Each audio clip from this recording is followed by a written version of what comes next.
The poem of the man God, the second year of the public life. Chapter 244.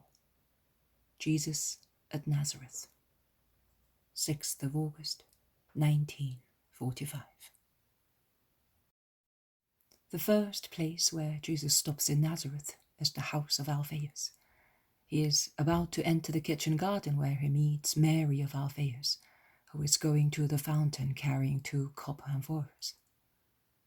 "Peace be with you, Mary," says Jesus, embracing his relative, who, effusive as usual, kisses him, shouting for joy. "This will certainly be a peaceful, joyful day, my Jesus, because you have come. Oh, my dearest sons, how happy is your mother to see you."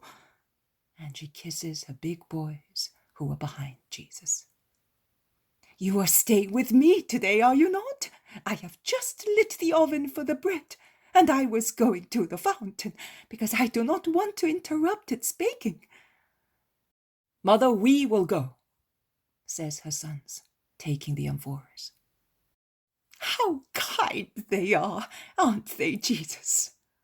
"Yes, they are so kind," confirms Jesus. "Also to you, are they not? Because if they should love you less than they love me, they would be less dear to me." "Be not afraid, Mary. They are nothing but joy to me."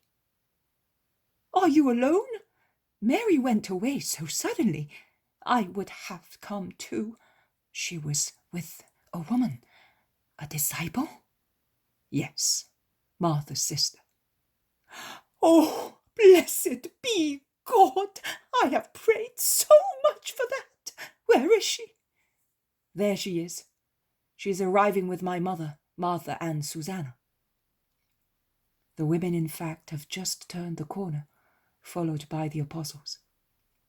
Mary of Alphaeus runs to meet them, and she exclaims, "How happy I am to have you as my sister. I should say daughter, because you are young and I am old, but I will call you by the name which is so dear to me, since I call my Mary by it. Come, my dear, you must be tired, but you are certainly happy." And she kisses the Magdalene, holding her by the hand, as if she wanted her to feel more deeply that she loves her. The fresh beauty of Mary Magdalene seems more striking when she is close to the rather run-down figure of good Mary of Alphaeus. "You are all staying with me today. I will not let you go away." And with a deep, involuntary sigh of her soul, confession escapes her. "I am always so lonely. When my sister-in-law is not here, my days are sad and lonely." "Are your sons not here?" asks Martha. Mary of Alphaeus blushes and sighs. "With their souls, yes, they are still here. To be a disciple joins and divides. But as you came, Mary, they will come too." And she wipes a tear. She looks at Jesus, who is watching her pitifully, and she strives to smile and asks, "It takes a long time, doesn't it?" "Yes, Mary, but you will see it happen." "I was hoping after that Simon, but he heard of other things and he became hesitant again. Love him just the same, Jesus." "Can you doubt it?" While Mary is speaking, she prepares some refreshments for the pilgrims, turning a deaf ear to the words of everybody assuring her that they need nothing. "Let us leave the women disciples in peace," says Jesus, and he concludes, "and let us have a walk through the village."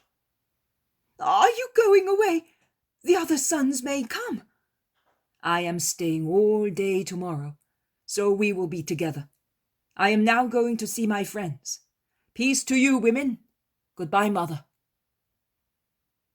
Nazareth is already in a state of excitement because of Jesus' arrival, and in the company of the Magdalene. Some rush to the house of Mary of Alphaeus, some to Jesus's, and since the latter is closed, they all go back towards Jesus, who is crossing Nazareth, going towards the center of the village. The town is always ill-disposed to the Master. Some people are ironical, some incredulous, some are openly wicked, as is obvious from certain biting remarks. They all follow the great Son of Nazareth out of curiosity, without love, and they do not understand him. Even in the questions they ask him, there is no love, but disbelief and derision. But he feigns not to notice and replies kindly and mildly to those who speak to him. You give to everybody, but you seem a son without any tie to your fatherland, because you give it nothing. I am here to give what you ask for. But you prefer not to be here. Are we perhaps bigger sinners than the others? There is no sinner, no matter how big he may be, whom I do not wish to convert, and you are not worse than the others. However, you do not say that we are better than the others. A good son always says that his mother is better than any other mother, even if she is not so. Is perhaps Nazareth a stepmother to you? I am not saying anything, when it is not possible to say that one is good, and when one does not wish to lie. To be silent is the charitable rule towards others and oneself. But you would be readily praised if you only came to my doctrine. So you wish to be admired? No, only listened to and believed, for the good of your souls. Speak, then. We will listen to you. Tell me about what you wished me to speak. A middle-aged man says, Listen, I would like you to come with me and explain something to me. I will come at once, Levi. And they go to the synagogue while people gather behind the Master and the head of the synagogue. The synagogue is soon crowded. The head of the synagogue takes a roll and reads, Solomon brought Pharaoh's daughter from the citadel of David up to the house he had built for her, because he said, My wife must not live in the palace of David, king of Israel, because it was sanctified when the ark of the Lord entered it. Now I would like to have your opinion on the matter, whether you think that measure was right or not, and why. It was undoubtedly right, because respect for David's house, which had been sanctified when the ark of the Lord was brought into it, demanded it. But since the Pharaoh's daughter was Solomon's wife, was she thereby not worthy to live in the house of David? Does the wife not become, according to Adam's word, bone of the bone of her husband, and flesh of his flesh? If it is so, how could she desecrate what the husband did not desecrate? In the first book of Ezra, it is written, You have committed sin by marrying foreign women. You have added to the sin of Israel.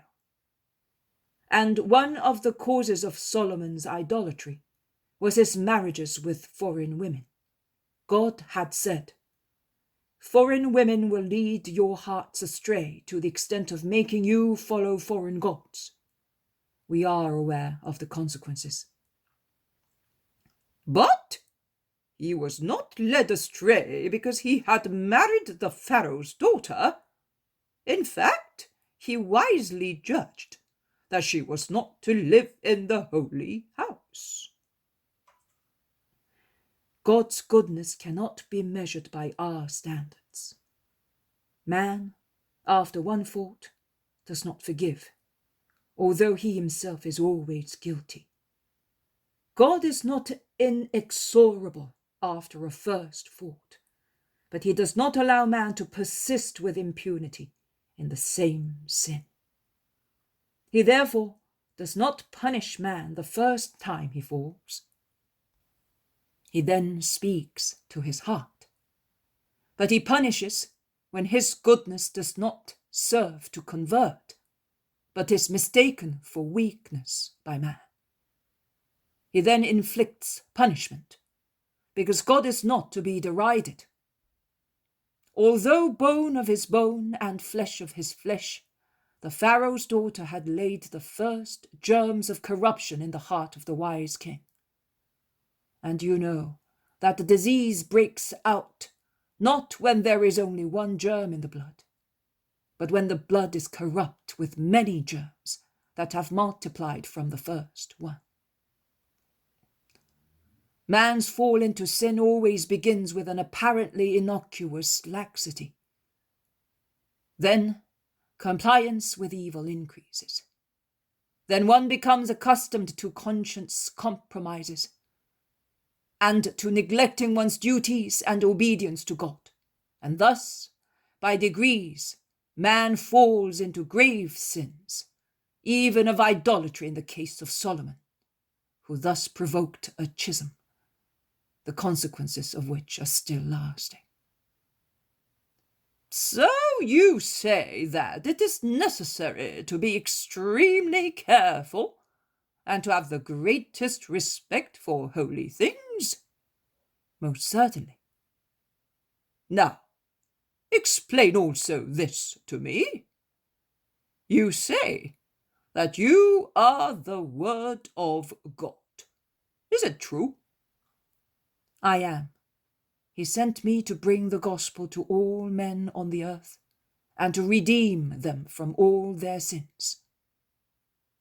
So, if you really are what you say, you are greater than the ark, because God is not in the glory dominating the ark, but he is within you. You are right. That is the truth. Why then do you desecrate yourself? And did you bring me here to tell me that? I feel sorry for you and for those who urged you to speak. I ought not to justify myself, because every justification is deliberately misunderstood by your hatred. But I will give a justification to you who accuse me of not loving you and of desecrating my person. Listen, I know what you are hinting at, but I reply to you, you are wrong. As I open my arms to those who are dying in order to bring them back to life, and I call the dead and give their lives back to them, likewise, I open my arms to those who are more truly about to die, and to those who are more truly dead, sinners, to bring them to eternal life and raise them, if they are already putrid, so that they may not die again. But I will tell you a parable. A man became a leper because of his many vices. Human society banished him from its company, and the man, in dire solitude, began to ponder on his situation and his sins, which had brought him to that state. Many years passed thus, and when he had given up hope, he suddenly recovered his health. The Lord had mercy on him because of his many prayers and tears. What did the man then do? Could he go back home because the Lord had had mercy on him? No. he had to show himself to the priest, who, after examining him for some time, had him purified and sanctified 2 sparrows. And after washing his clothes not only once but twice, the man went back to the priest with the prescribed spotless lambs, the ewe lamb, flour and oil. The priest then led him to the door of the tabernacle, and the man was finally religiously readmitted amongst the people of Israel. But tell me, when he went to the priest the first time, why did he go?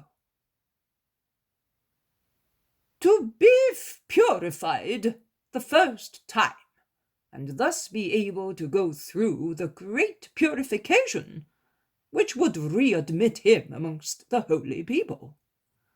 You are right. So, he was not entirely purified? No. There is still a lot missing before he is, with regard both to his body and his soul. How did he dare, then, to go near the priest the first time when he was utterly unclean, and the second time to go near the tabernacle? Because the priest is the necessary means to be readmitted amongst the living. And the tabernacle? Because only God can forgive sins, and it is of our faith to hold that God rests in his glory beyond the holy veil, dispensing his pardon from that source. So, the cured leper is not yet clear of sin when he approaches the priest and the tabernacle? No, certainly not. Men, with twisted thoughts and insincere hearts, why do you accuse me? If I, priest and tabernacle, allow spiritual lepers to approach me, why do you have 2 measures to judge? Yes, the woman who was lost is now here with me, as well as Levi the publican, who is here with his new soul and his new office, and many others as well, who came before them. They may stay, because they have been readmitted amongst the people of the Lord.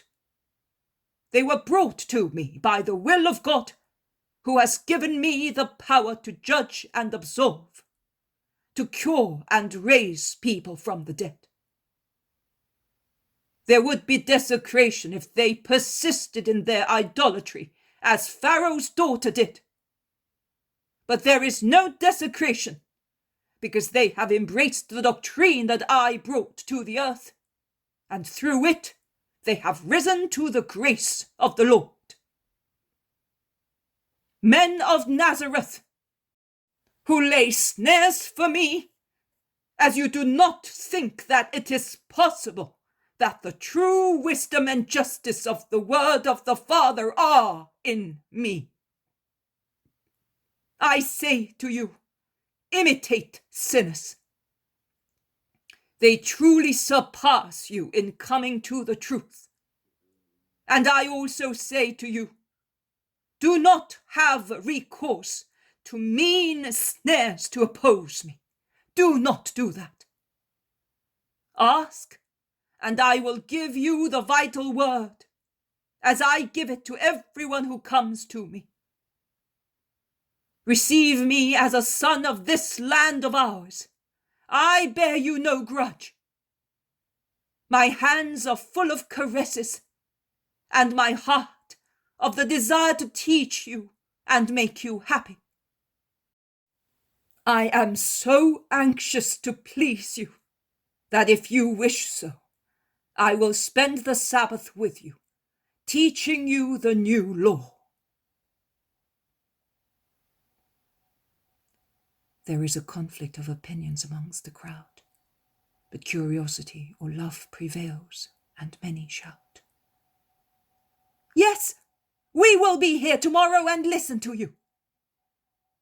I will pray that every obstacle oppressing your hearts may be removed during the night, so that every prejudice may vanish, and with free minds you may understand the voice of God that has come to bring the gospel to the whole world. But it is my desire that the first place capable of receiving it may be the town where I grew up. Peace to you all.